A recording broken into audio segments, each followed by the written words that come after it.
আসসালামু আলাইকুম। আমার চ্যানেলে আপনাদের সবাইকে স্বাগত জানাচ্ছি। আজকে আমি আপনাদের সামনে নতুন একটি রেসিপি নিয়ে হাজির হয়েছি। রেসিপিটি হলো লাউ দিয়ে চিংড়ি মাছ রান্না।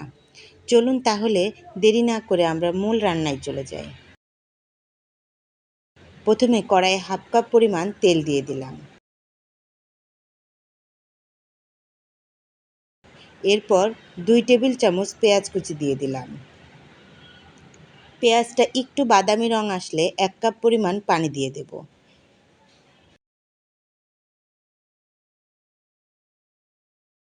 1 চা চামচ কাঁচামরিচ বাটা, হাফ চা চামচ জিরা বাটা,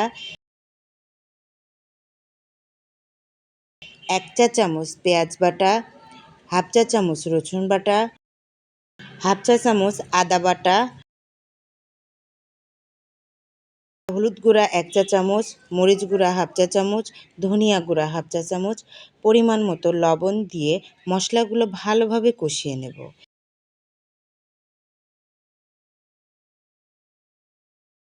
এরপর চিংড়ি মাছ দিয়ে একটু নাড়াচাড়া করে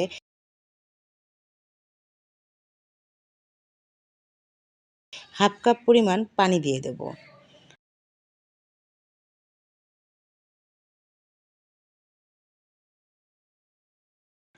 এরপর কেটে রাখা লাউগুলো দিয়ে ভালো করে আরেকটু কষিয়ে নেব।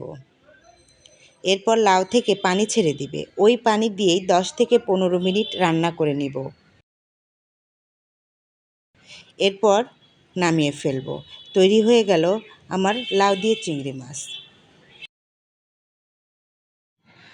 আমার রেসিপিটি যদি আপনাদের সবার ভালো লেগে থাকে তাহলে প্লিজ আমার চ্যানেলটিকে সাবস্ক্রাইব করে দিবেন এবং পাশে থাকা বেল আইকনটি ক্লিক করবেন।